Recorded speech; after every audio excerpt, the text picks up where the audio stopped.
प्रिय मित्रों नमस्कार। मैं ओपी शर्मा ज्योतिषाचार्य नई वेद्या ज्योतिष परामर्श केंद्र में आपका हार्दिक स्वागत करता हूं। आज का पुनः एक नया विषय आपके समक्ष है। आज का हमारा विषय है वकील, एडवोकेट, लॉयर, अभिभाषक, अधिवक्ता बनने के क्या योग है। वकील, एडवोकेट। तो मित्रों, आपने निश्चित रूप से सुना होगा कि वकील जो है वह हमें न्याय दिलाने में सहयोग करते हैं। यदि हम कोई मुकदमेबाजी में या झूठे आरोपों में फंस जाते हैं, ये मुकदमे लग जाते हैं, ये न्यायालयों के हमें चक्कर लगाने पड़ते हैं, तो हमें उनसे मुक्ति दिलाने के लिए वकील एक बहुत ही महत्वपूर्ण भूमिका निभाते हैं। और हमें एक तरह से फरिश्ते की तरह उस समय लगते हैं जब वकील हमें न्यायालय से छुटकारा दिलाते हैं। तो किस तरह से हम जन्म कुंडली में वकील बनने के योग देखें। वकील को मित्रों बहुत ज़्यादा बोलना होता है, उनकी वाक शक्ति काफ़ी प्रबल होना चाहिए, उनकी स्मरण शक्ति काफ़ी प्रबल होना चाहिए। तो हम सबसे पहले तो वकील बनने के लिए अगर ग्रहों में बात करें तो उनका बुध बहुत ही स्ट्रांग होना चाहिए। और बुध यदि कुंडली में उच्च का हो, स्वराशि का हो, मित्र राशि का हो, केंद्र में बैठा हो या त्रिकोण में धन भाव में बैठा हो, लाभ भाव में बैठा हो, तो उनका बुध बहुत ही प्रबल माना जाएगा। इसके बाद हम गुरु की बात करते हैं। गुरु ज्ञान का कारक है, शिक्षा का कारक है, सलाह का कारक, सलाहकार। तो गुरु का प्रबल होना अत्यंत आवश्यक है। धन का भी कारक है गुरु और न्याय का भी कारक है।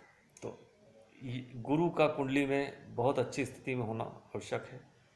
उच्च का हो, मित्र राशि का हो, स्वराशि का हो, केंद्र में बैठा हो, त्रिकोण में बैठा हो, धन भाव में, लाभ भाव में बैठा हो, तो वो गुरु अच्छी स्थिति में होगा।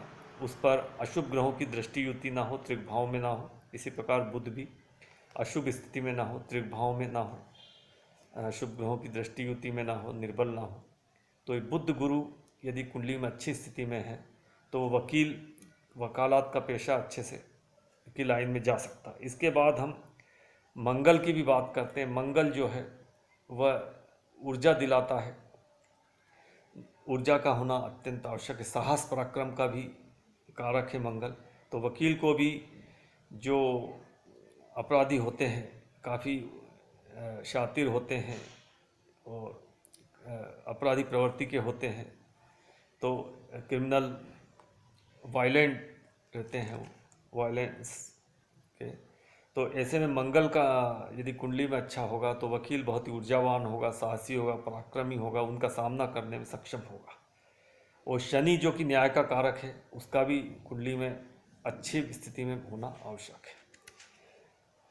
तो जो भाव होते हैं कुंडली में, द्वितीय भाव, द्वितीयेश वाणी का कारक है, धन का भी कारक है। और तृतीय भाव, तृतीयेश, तृतीय भाव डॉक्यूमेंटेशन के लिए होता है, क्योंकि वकीलों को अपने पक्ष में गवाहों से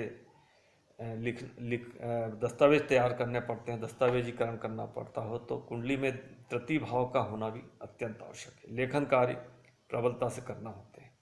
तो द्वितीय भाव वाणी का कारक, वाणी में प्रबलता चाहिए, वाणी में ओज चाहिए, वाणी में साहस चाहिए। और तृतीय भाव अगर प्रबल है तो दस्तावेजीकरण अच्छे से होगा। और साहस पराक्रम का भी भाव है तो वकील हमारा साहसी पराक्रमी होगा। इसके बाद पंचम भाव की स्थिति देखते हैं। पंचम भाव शिक्षा का कारक है, ज्ञान का कारक है, सलाह का। तो अगर पंचम भाव प्रबल होगा तो जातक की शिक्षा अच्छी होगी, वकालत की शिक्षा अच्छे से प्राप्त करेगा। अब हम षष्ठम भाव की बात करते हैं। षष्ठम भाव क्या है कि रोग, ऋण, शत्रु, house of competition, house of litigation का भाव। तो हमें अपराधियों से स्पर्धा करना है और मुकदमेबाजी का भाव तो है ही है। तो ये षष्ठम भाव भी प्रबल होना चाहिए, षष्ठम भाव का स्वामी प्रबल होना चाहिए। इसके बाद हम नवम भाव, नवमेश। नवम भाव जो है वो न्याय का कारक है। नवम भाव नवमेश कुंडली में अच्छी स्थिति में बैठा है तो हमें न्याय के लिए वकील लगता है, न्याय दिलाता है। इसके बाद हम दशम भाव दशमेश की बात करते हैं। दशम भाव दशमेश जो है कर्म है, स्टेटस है। तो उससे संबंध ग्रहों का जुड़ना चाहिए। इसके बाद अंतिम द्वादश भाव द्वादशेष, द्वादश भाव है वो जेल का, कारावास का है।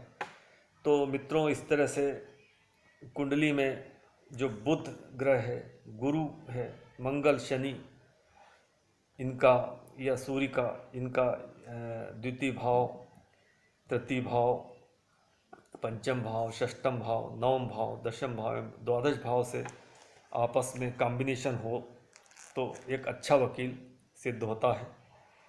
और जातक जो भी उसके क्लाइंट्स होते हैं, मुवक्किल, उसको न्याय दिलाने में सक्षम होता है।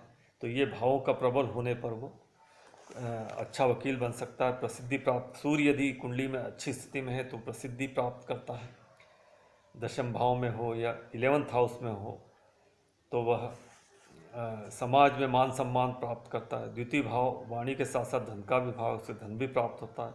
11th हाउस अच्छा प्रबल है तो उसको लाभ होता है।